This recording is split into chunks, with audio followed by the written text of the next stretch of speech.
Hi everyone, welcome to the meetup. Today we have Ziming Liu from MIT talking to us about Kolmogorov-Arnold Networks. I'm really looking forward to this talk, and this was actually recommended by several people in our community and on the committee. So thank you to the people that recommended it. I think there are lots of people who are really excited about this work. So as usual, Ziming is going to talk for about 40 minutes, maybe a little bit longer. He's going to talk with and leave QA to the end as usual. So please put your questions into the QA functionality in Zoom. After that, we'll have a QA session, which is going to be facilitated by Mikhail Chatsianastasis, who is a PhD student at the École Polytechnique. So like I said, put your questions in the QA. One more thing to say is that, and I'll say this again at the end, but if you want to join our committee so that you can be part of our of the leadership team, recommending speakers and getting involved on the back end, then please get in touch. You can find my email address just by clicking the links at the bottom of all of the emails that I spam you with from meetup.com. At the bottom it says like how you get in contact with me, and you click through and then you're going to find my email address. But I'll say that again at the end. So Ziming, I'm going to hand over to you first of all. So Yep, thank you so much for the invitation. So I'm Ziming. I'm now a fourth-year PhD student at MIT. My main research interest is in the intersection of AI and physics. I'm actually in the physics department and trained as a physicist. But recently my research interest now becomes like in the intersection area of AI and physics, and even more recently become more towards AI. And today I want to present Kolmogorov-Arnold Networks, which is really interesting because it's kind of inspired by science, inspired by math. But I will also show you how we use these tools to apply it back to science. So without further ado, let me talk about this new thing. So what we have before, so today's AI is built upon this math theorem called the universal approximation theorem, which basically says that a high-dimensional function, f of x, can be written as a linear combination, approximated as a linear combination of some random features, here with the nonlinear function sigma, usually being the sigmoid, ReLU, whatever. This is equivalent, this representation is equivalent to this fully connected network with linear matrices and with nonlinear activations in the hidden layers. This is known as the multi-layer perceptron in today's world, widely used. It's an essential block in large language models. So we want to seek alternative, like, is there another building block? Is there another, math theorem which we can from which we can create new building blocks and maybe create a whole parallel universe of the whole AI universe?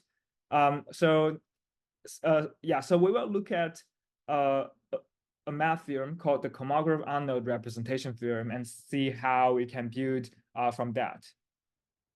So this theorem is saying that f is a multivariate continuous function, then it can be written as a finite composition of continuous functions of single variable, basically 1D functions, and some addition operation.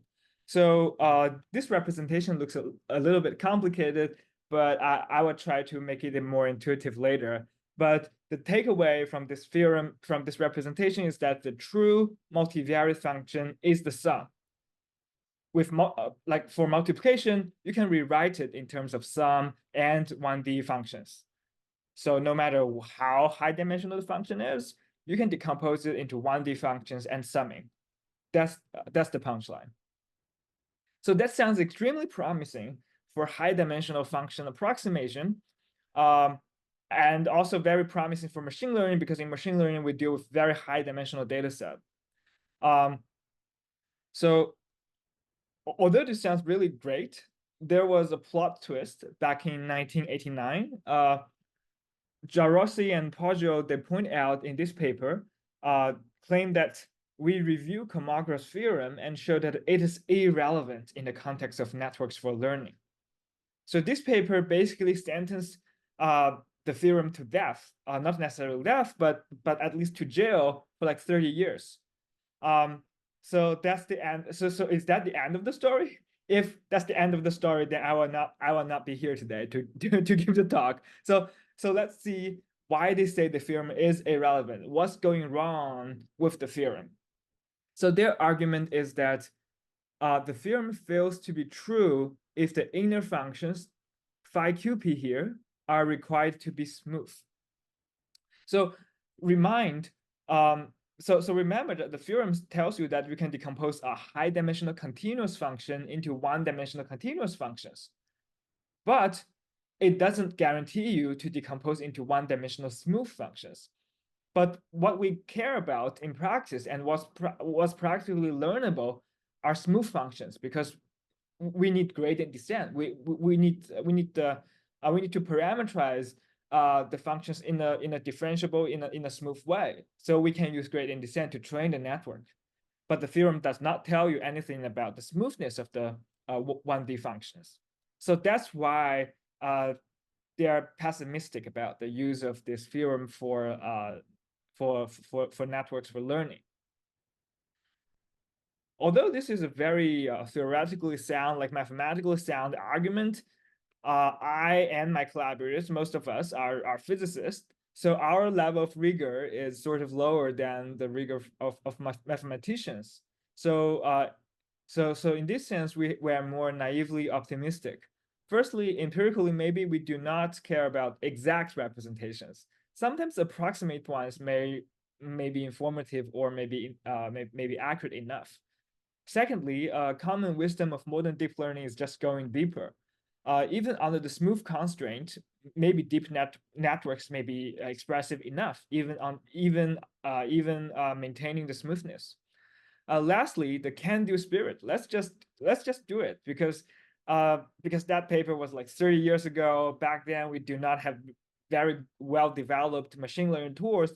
Like backpropagation wasn't even very popular at that time. So we just try to build it, leveraging the tools we have in the last 10 years or so, like the stream of deep learning, and see how far we can go.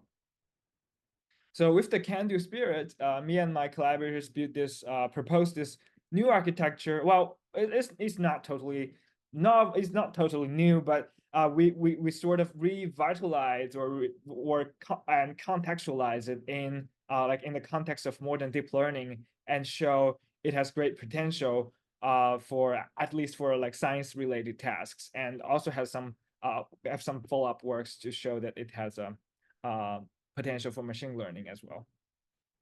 So here's the overview of the talk. So first I will I'll talk about a little bit more about the math foundation. I don't want to bore you with all this math, but there's some more properties that I want to mention. And secondly, and in the second and third part, I will talk about the properties of cans, why cans are accurate, why cans are interpretable, and finally, I will followed by some commonly asked Q&A before we do the real Q&A. All right, so first, the math foundation. Let me annoy you again by presenting you this representation again. Just want to show you how beautiful this is, although it looks very complicated. So again, the take-home message is that you can decompose a high-dimensional functions into a bunch of one-dimensional functions, and your job now becomes only approximating the one-dimensional functions, which becomes much easier.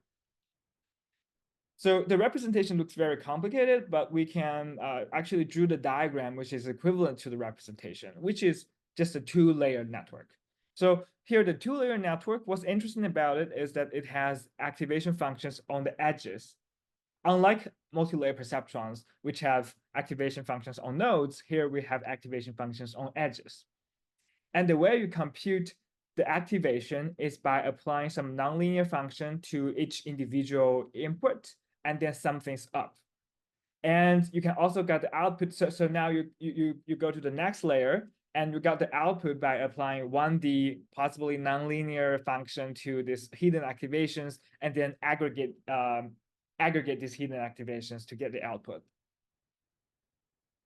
So you can even make things more intuitive by drawing these 1D functions as these little curves, because 1D functions basically you only need the x-axis and y-axis to specify the 1D functions. So now it becomes really intuitive, like what's happening inside this neural network. All right. So this is just a 2-layer network, but we can easily see that the 2-layer network, there's nothing special about the first layer and the second layer. They can both be abstract into what we call the CAN layer. So the first layer basically is a CAN layer, takes in 2 inputs, output 5, and the second CAN layer basically taking 5 and output 1. So with this notion of CAN layer, we feel free to stack more and more CAN layers to get deeper and deeper networks. So for this 3-layer CAN, we have the first layer has 2 input, 3 output. The second layer has 3 input, 3 output. The last layer has 3 input, 1 output. But feel free to make the network wider or deeper as you want. So we can make the CAN network deeper, but you may ask why. Do we have the motivation? Because the original representation is just 2-layer. So again, we need to recall the 1989 Poggio paper said that for the 2-layer CAN networks, inner functions can be very pathological. They may not be smooth, so they may not be practically learnable. So let me just give you a counterexample of. Let me just give an example which cannot be represented very well with a 2-layer network, but can be represented very well with a 3-layer CAN. So here's the example. Well, I don't want to read out this formula, but if you look at the structure, we would notice that it has 3 layers of composition. It has exponential in the outermost composition, and has sine, and it also has the squared function. So you need at least 3 layers for the task. So if you just train a 2-layer CAN, it does okay, like 10 to the -2 RMSE. But if you use a 3-layer network, you can go down nearly to machine precision. And here I show the training dynamics of the 3-layer network. And not only being accurate, it can also be very interpretable in the sense that if you just read the activation functions in the first layer, they look like quadratic functions. The second layer, they look like sine functions. And the last layer, they look like exponential. So that's basically, you can basically understand what's happening inside the network by looking at by staring at the diagram of the CAN network. This is like the brain of the network. Like you can literally just communicate with the CAN network by staring at the brain, and you can even perform some surgery, which I will show later, to gain even more interpretability. So I just said that we have learnable activation functions on the edges. So how do we make these functions learnable? Or specifically, when we do gradient descent, we always need to, because a function has infinite dimension, infinite degrees of freedom, so we always need to discretize it in some way to parameterize it. So how do we parameterize these 1D functions? So we use this B-spline parameterization. So here the function is basically a linear combination of the B-spline bases shown here. So it basically looks like a little Gaussian, like hats. They're not Gaussian, but they're like piecewise polynomials, which are local. And basically each basis has a linear coefficient, and summing up everything, we obtain a 1D function. So what's nice about this B-spline parameterization is that you can choose a fine-grained parameterization or coarse-grained parameterization. This is an advantage you can inherit from grids parameterization. Like if you want a smaller model, then you can choose a coarse-grained grid. If you care about accuracy a lot, then you can first train with a coarse-grained grid, and then you gradually do grid extension to squeeze out more and more accuracy. So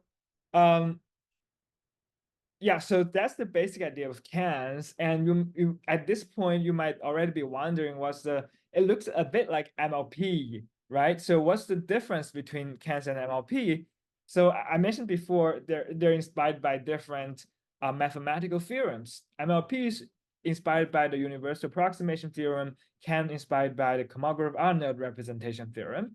Their formulas like this, a little bit complicated, but their diagrams are, yeah, they can both be very intuitively visualized. So an MLP can be visualized like this. So the blue and red meaning positive and negative weights, etc. But cans seems more like uniform in the sense that like each edge is just visualized by a black diagram, which is basically like a one-dimensional function. And both of them have sort of fully connected structures. Like in both cases, the two input neurons are fully connected to the 5 hidden neurons. But there are also differences. Like the difference is that MLPs have fixed activation functions on nodes, while cans have learnable activation functions on edges. While cans have learnable weights on edges, MLPs have learnable weights on edges, cans have just have the summation operation, which is linear on nodes. So if you read out the formula, like abstract a little bit, like MLP is an interleaving of linear matrices and nonlinear activation layer, but cans does not have some separation. You just have a can layer, which handles both the linear combination part of different variables and the nonlinear part at the same time. So that's the basic idea of can, and I want to talk a bit about why should we care about cans. So I will make 2 points. One point is that cans are accurate, and the second point is cans are interpretable. So regarding the first point, cans are accurate. We measure this by we measure it by neural scaling laws. So we care about scaling laws, say for large language models, because scaling laws gives us a sense like how much improvement you can get by scaling up your model parameters, compute, data size, etc. But the scaling is not a very novel idea. Back to classical approximation theory. You are basically just trying to approximate, say, a d-dimensional function with splines. And now your approximation error is a power law of the number of parameters or the number of anchor points or the collocation points, whatever you call it. So the approximation error is basically a power law of the allocation points or the number of parameters, like to the power of minus alpha. So here alpha, we want alpha to be as large as possible, because that means that I just double my model size, or double my parameters, I would gain more performance. I would have more reduction in error. So, but classically speaking, if the function has no structure at all and the function has d-dimensional inputs, then the scaling exponent is proportional to 1 over d, which is really bad, because when d is a large number, which is usually the case in like in machine learning data sets, you got this curse of dimensionality where your scaling law decays really slow. But what's nice about this Kolmogorov-Arnold representation is that if the function has a finite smooth Kolmogorov representation, then you can decompose a high-dimensional functions into a bunch of one-dimensional functions. And now your job is just approximating these one-dimensional functions, which means now D here, although we still have d-dimensional inputs, but because we are able to decompose them into one-dimensional inputs, we effectively have D equals to 1. So here we have a scaling law. Like the scaling exponent now is k plus 1, which is independent of the input dimensionality, and it's possibly the optimal in some sense. It's hard to improve beyond it because we already decomposed the high-dimensional functions into one-dimensional functions. So that's probably the best thing we can imagine. So this slide just shows us a sanity check. We showed that on several synthetic symbolic data sets. By symbolic data sets, I mean that we randomly say for the second example, we randomly sample X in a uniform distribution in -1 to 1, and also Y in uniform distribution -1 to 1. And we generate this data set by running this symbolic formula. That's how we obtain the data set. And we just train cans to approximate this function. And what we found is that the red dashed line is the theoretical prediction, and the blue curves are for the Can prediction. And you can see that Can indeed agrees quite well with the theoretical prediction. While if you look at the MLP curves, you would see that the MLP curves decays distantly at first, but then it just quickly plateaus. So for MLPs, it looks like there's a critical number of parameters. When you go beyond that number of parameters, it just plateaus for some reason.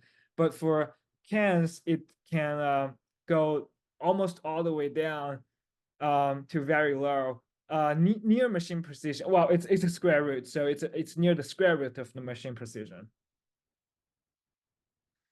Yeah, you might be wondering, what if the ground truth is not a symbolic formula? Then the application of the CAN network might sound very limited. So we want to like adversarially attack this idea, and by trying these special functions. So special functions, they're usually infinite series which do not have a finite compact smooth Kolmogorov representation. So the point of this slide is to show that even under this very adversarial scenario where we know there doesn't exist a very good Kolmogorov representation, Cans can still outperform MLP to some margin. I'd say to a great margin in these cases. Besides approximating, just do the simplest regression problem or function approximation problem, we can use the CAN network to approximate anything that you like. So in the context of physics-informed learning, you can use the CAN network to solve partial differential equations. So in the physics-informed framework, you basically use a neural network to parameterize the solution of a partial differential equation, and then you want the solution to satisfy some partial differential equation and boundary law and boundary conditions, and you can define the boundary laws and PDE laws, and combining the two things together, you may even evolve something more complicated. You define a loss objective, and you do the gradient descent, and in the end, your network will learn the solution of the PDE. We can just so previously people used multi-layer perceptrons, MLPs, for approximating the PDE solutions, but we can do, like, we can simply just plug in CAN and play. We can just replace MLPs with CANs, and we see that as we scale up the size of the CAN network, the scaling law maintains almost to the 10 to the -7. Well, for MLPs, it scales favorably at first, but then it quickly plateaus, it levels off, and finally plateaus. So that's again like because CANs have this nice B-spline parameterization. You can once you learn the structure, you can do grid extension to get finer and finer grids, so that you can squeeze out more accuracy from the task. So what MLPs cannot do, but can do for sure, is that CANs have more interpretability, which give you some more additional insights that black box models cannot provide you with.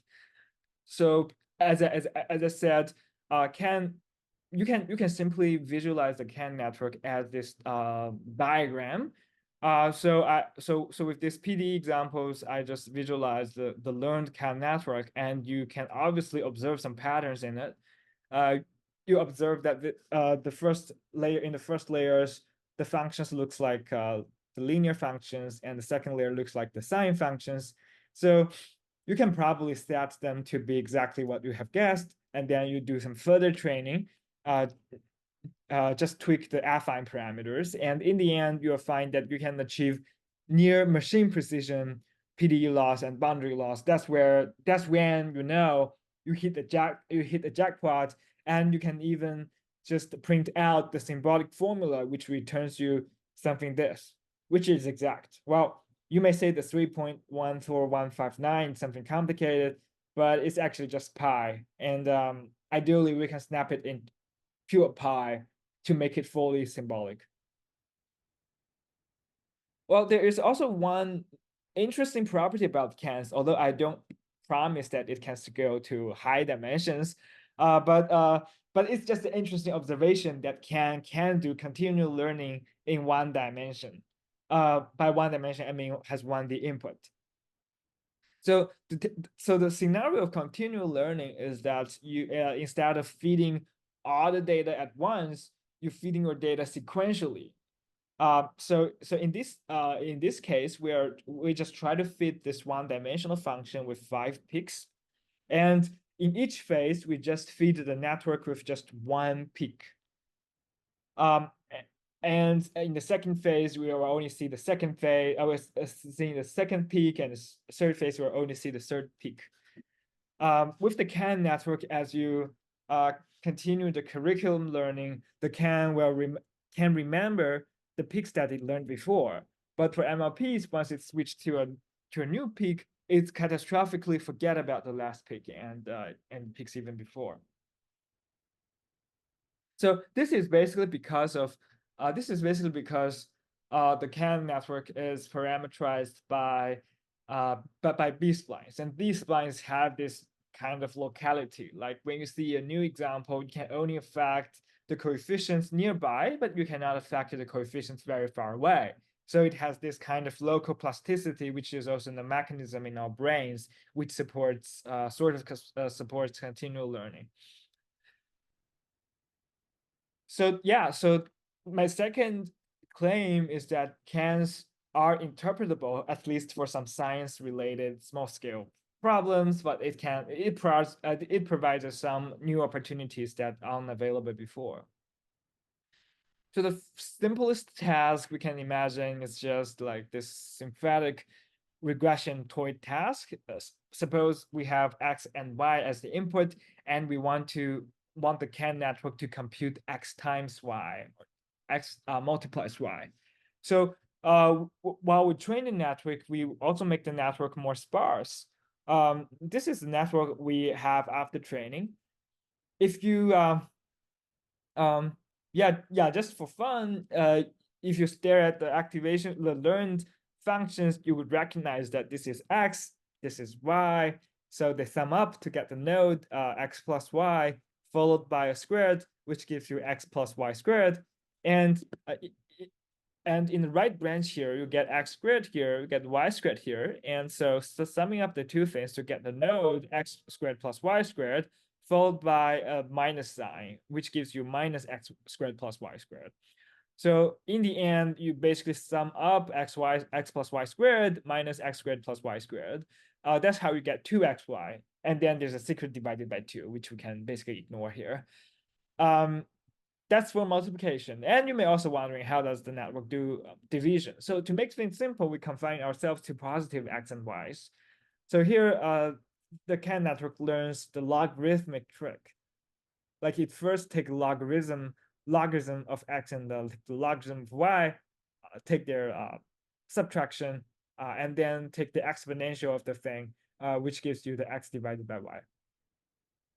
There's some more examples, but basically the same. Like I want to mention the last example where I compute this the square root of x1 minus x2 squared plus x3 minus x4 squared.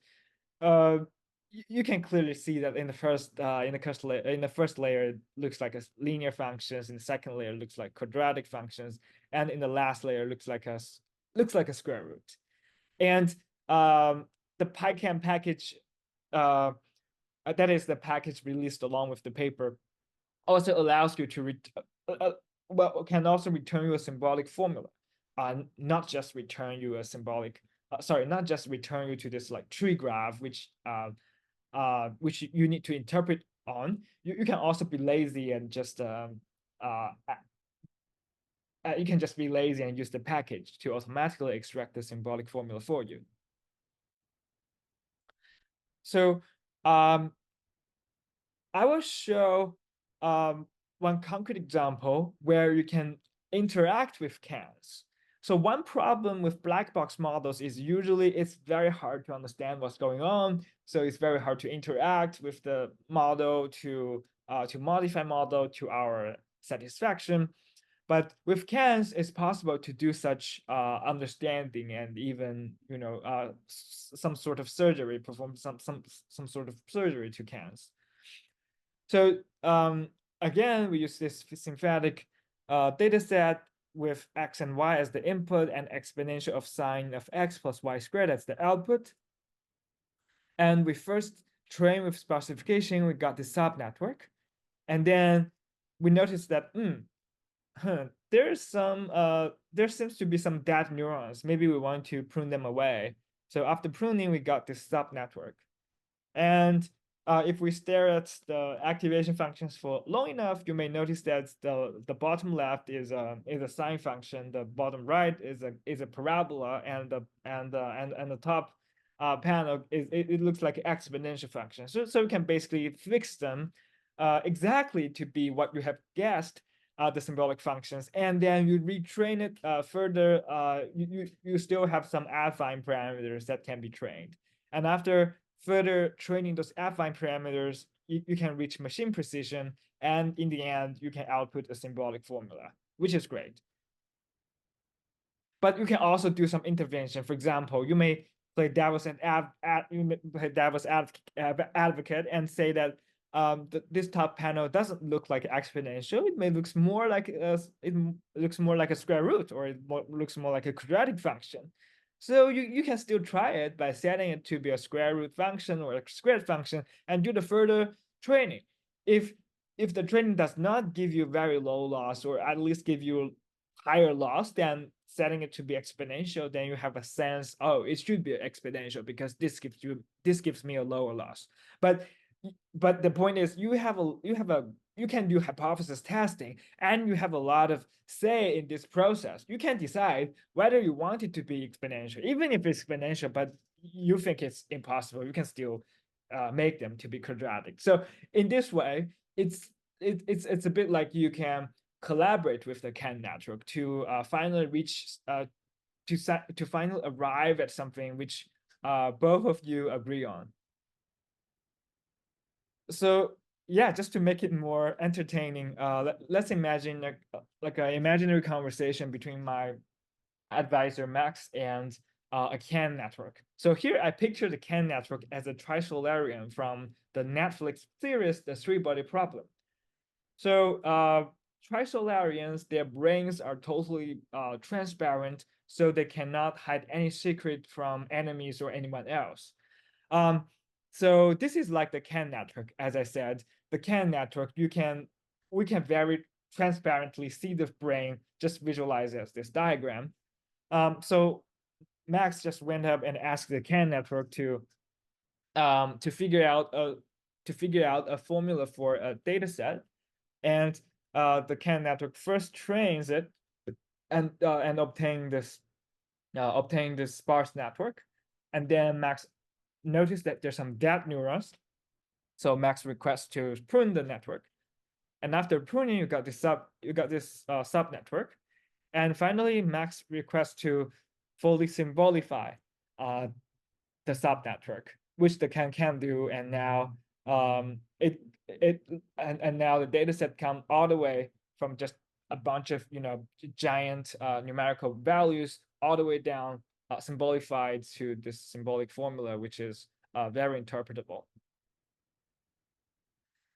We can also imagine another conversation Max would have with multi-layer perceptrons. So MLPs, you can still visualize these brains, but the connecting patterns can be really complicated because of the fixed activation functions. So you have to use more than just a few neurons to approximate the given function, and it's very hard to give the to do the interpretation.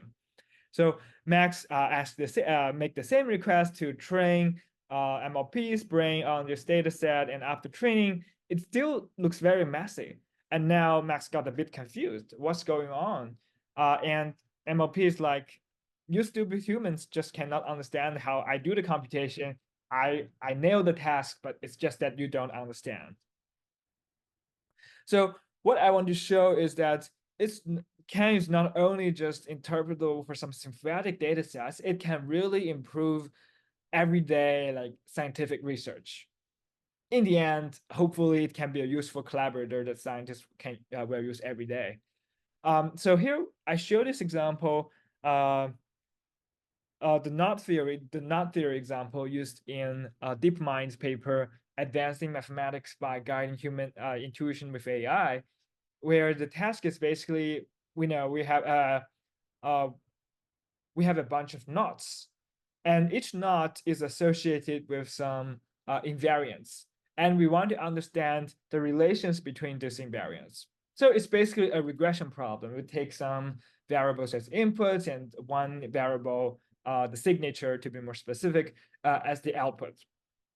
And they trained a multi-layer perceptrons, and they used attribution methods to identify important relevant variables. And in the end, they identified 3 relevant variables.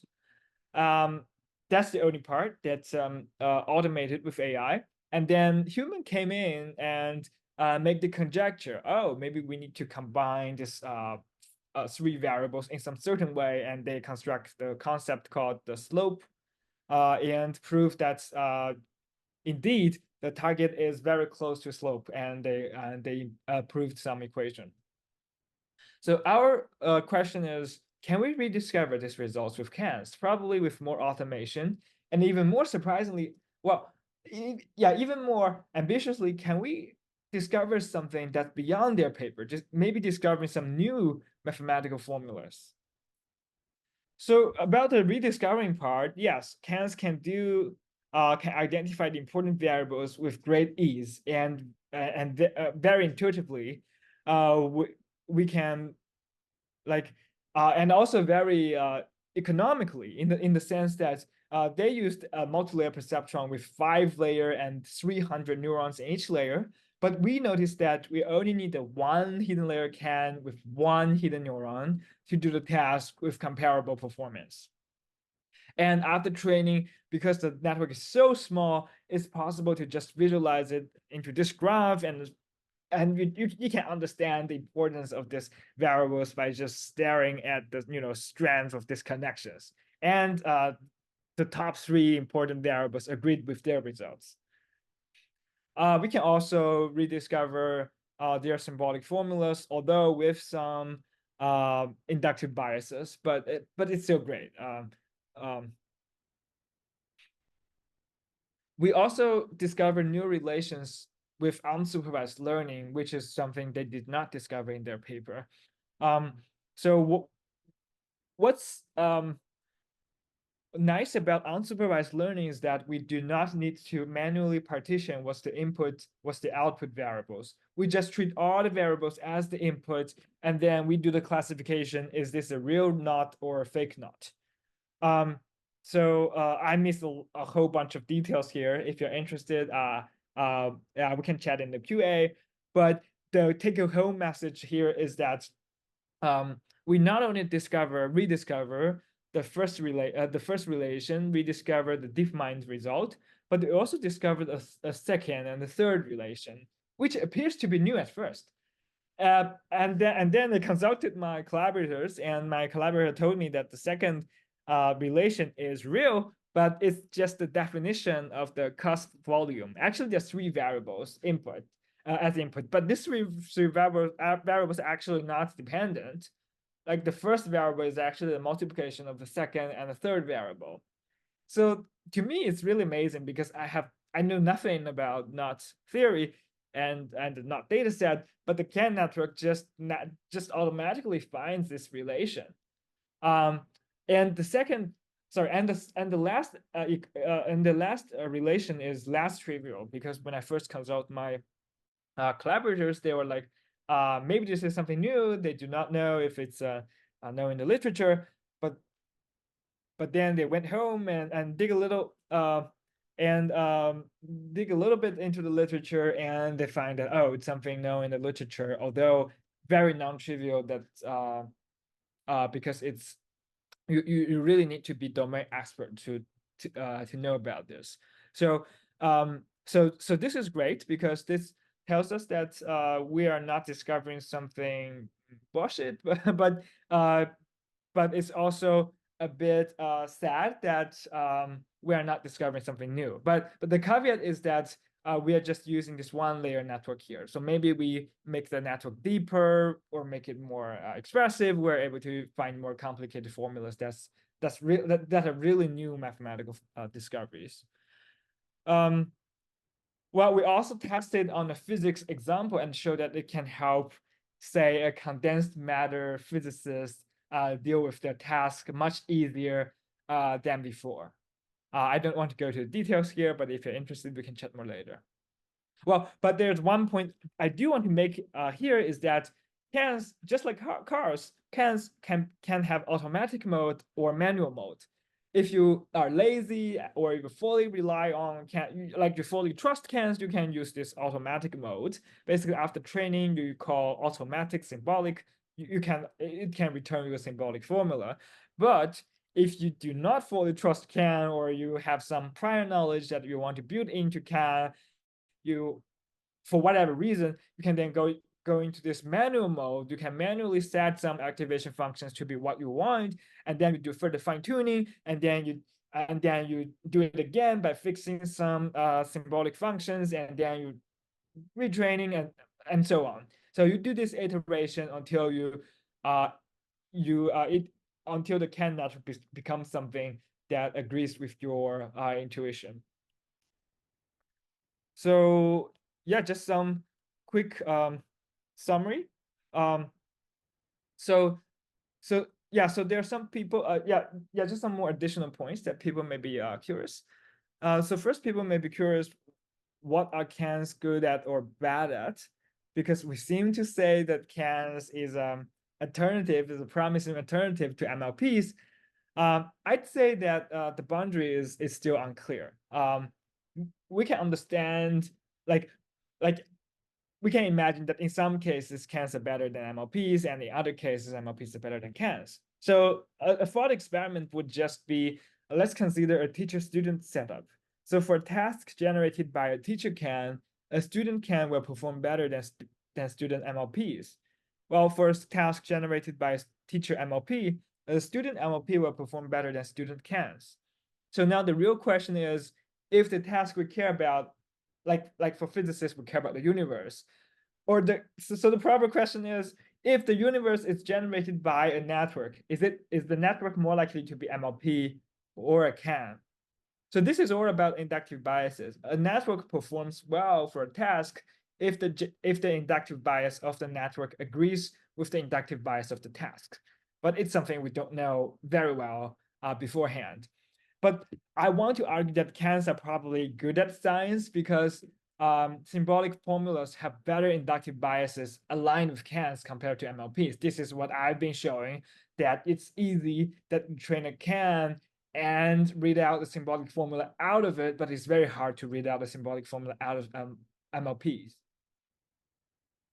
So from a philosophical level, we can also argue that CANs and MLPs are different.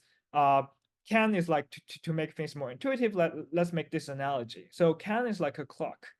In a clock, the pieces are customized and have clear purposes, although they can be very complicated. Like the individual parts can be complicated.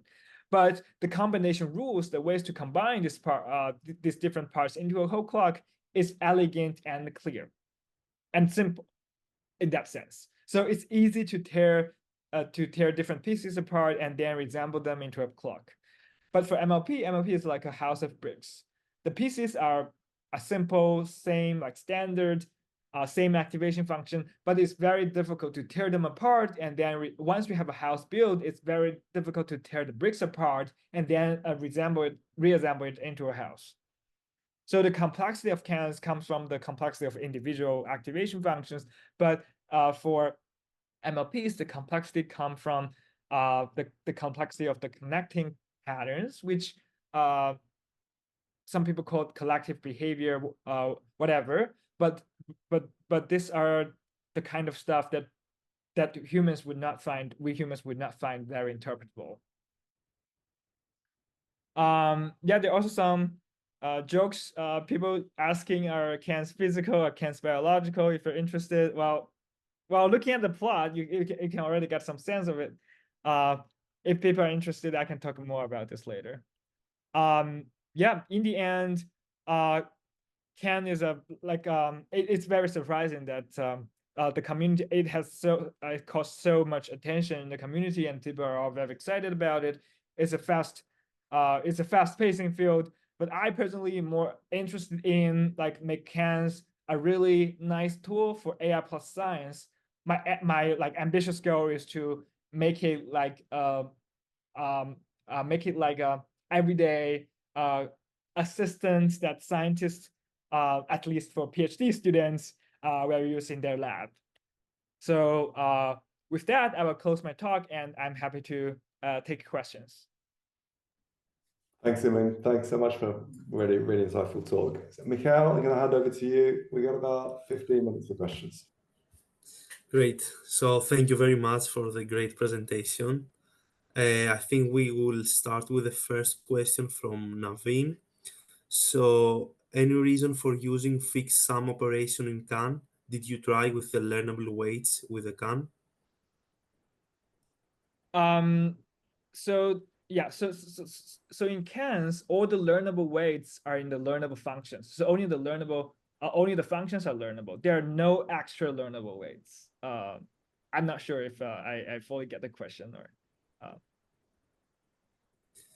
Great. So the second question, can the number of B-spline bases be regarded as a sort of hyperparameters for the CAN?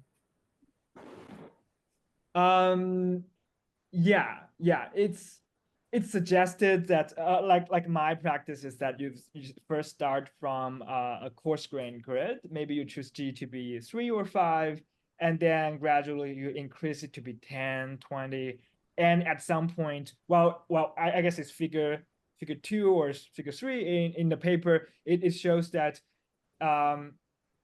like coarse grain grid does not suffer from optimization problems, and also has more efficiency. So it's desirable that you start from coarse grain grid first, and then you do the grid refinement. But the grid refinement will give you extra accuracy.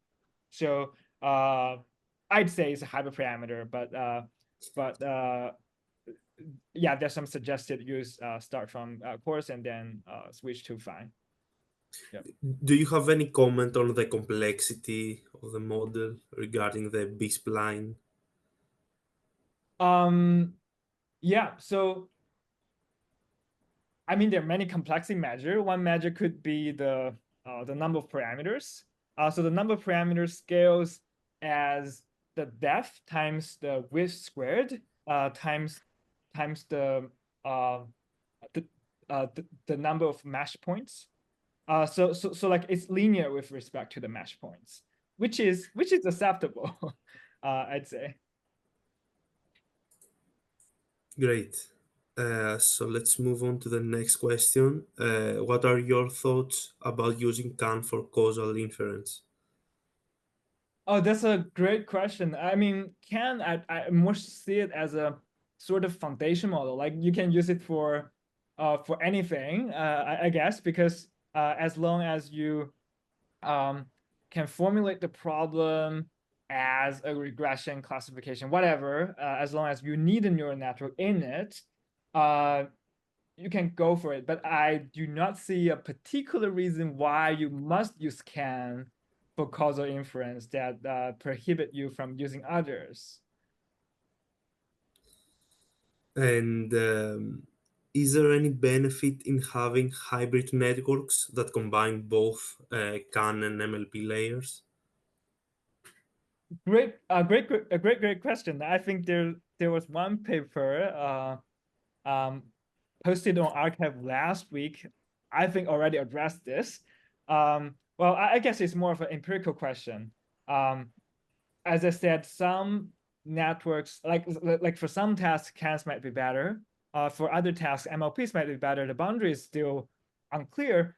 But you can imagine that you can also include learnable activation functions on the nodes. So you both have learnable activation functions on edges and on nodes. So you have a CAN MLP mixture in some sense. I guess it depends on what you want. If you care about efficiency, then you probably want MLP because MLPs are highly optimized in terms of GPU. Like it can run super fast on the current hardware. But if you care about expressive power a lot, you may choose CAN MLP mixer.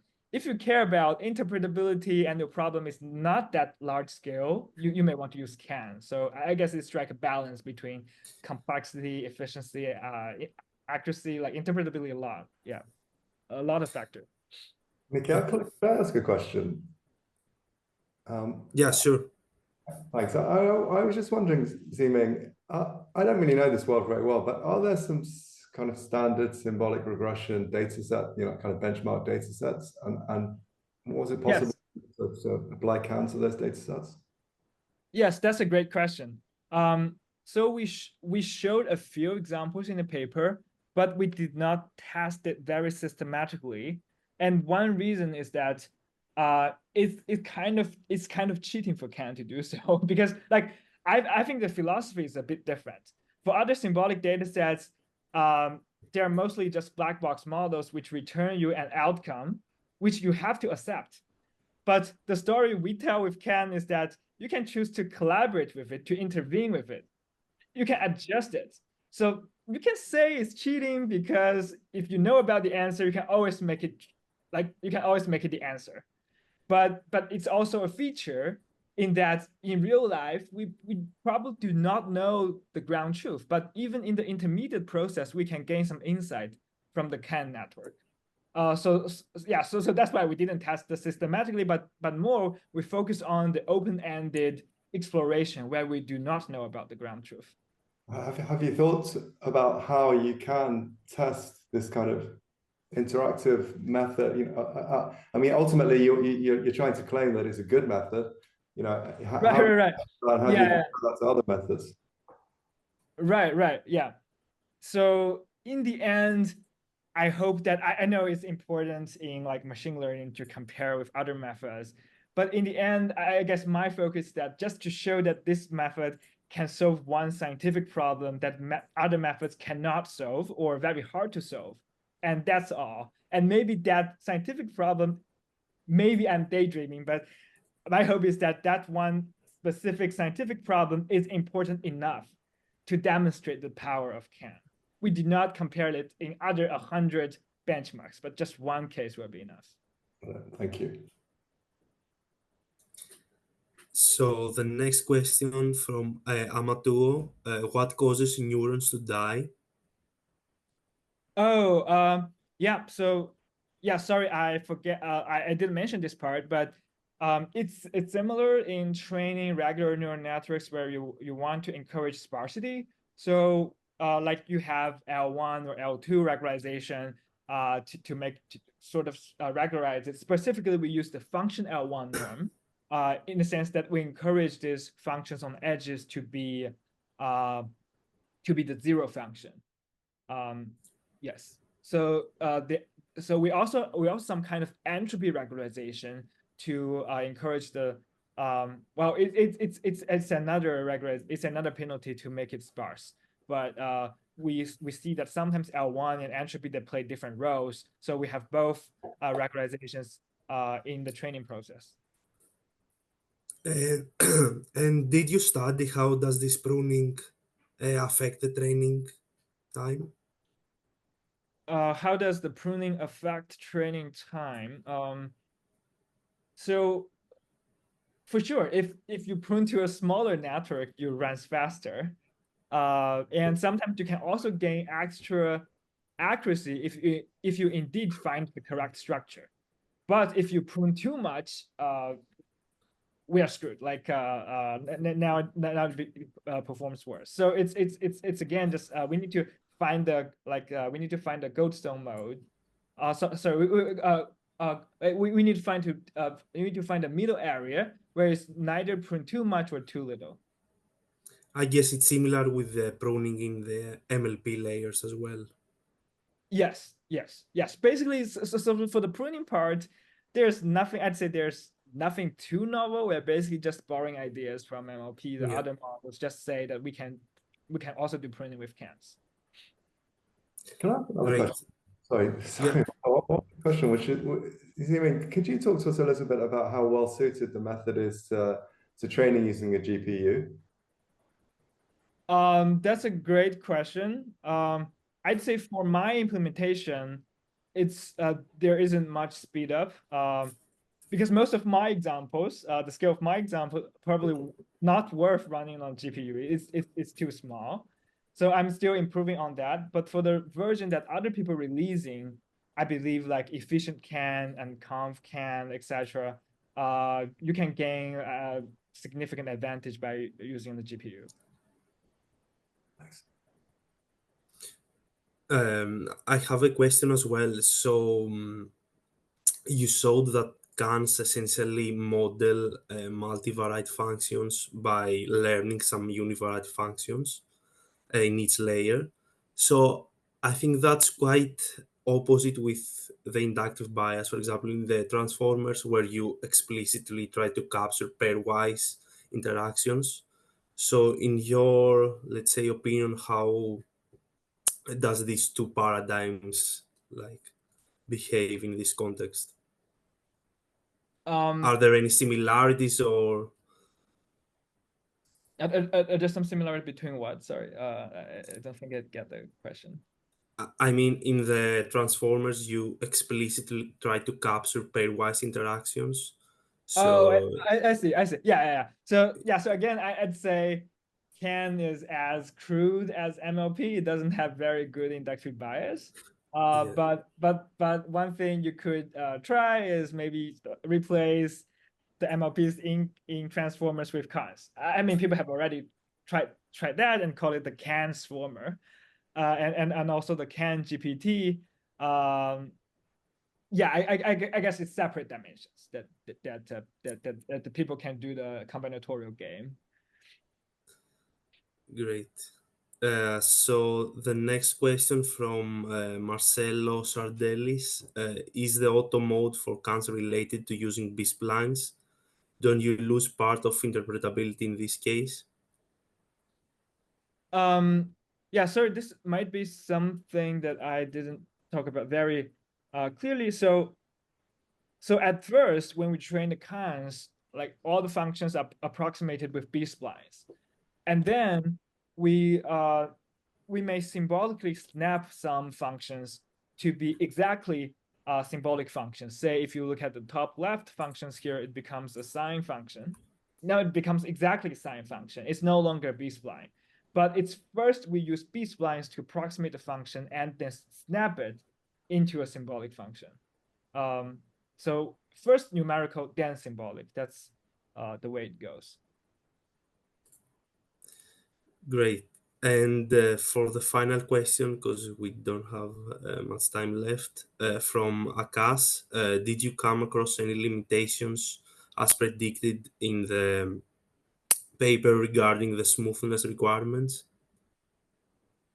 That sounds a very theoretical, a little bit theoretical question. So I did not show in my slide here, but if you show a two-layer network, if you train a two-layer network for this case, you will see that the learned activation functions become very oscillatory. So that means that's a sign of not being smooth.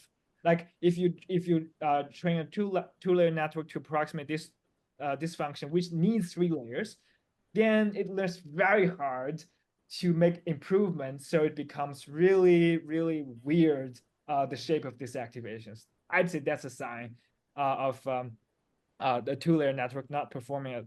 But in terms of math, I guess I'm not the right guy to ask this question. I mean, my collaborators, they are from the math background. They have more to say about the theorem stuff. Yeah.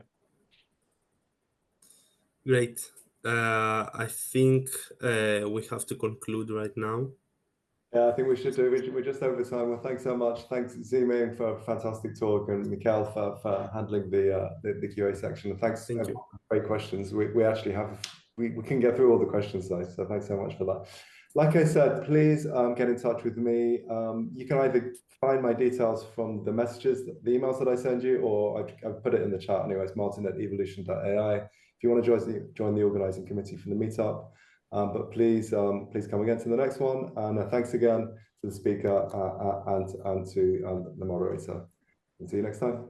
Yep. Thank you so much. See ya. Bye. Bye-bye. Bye.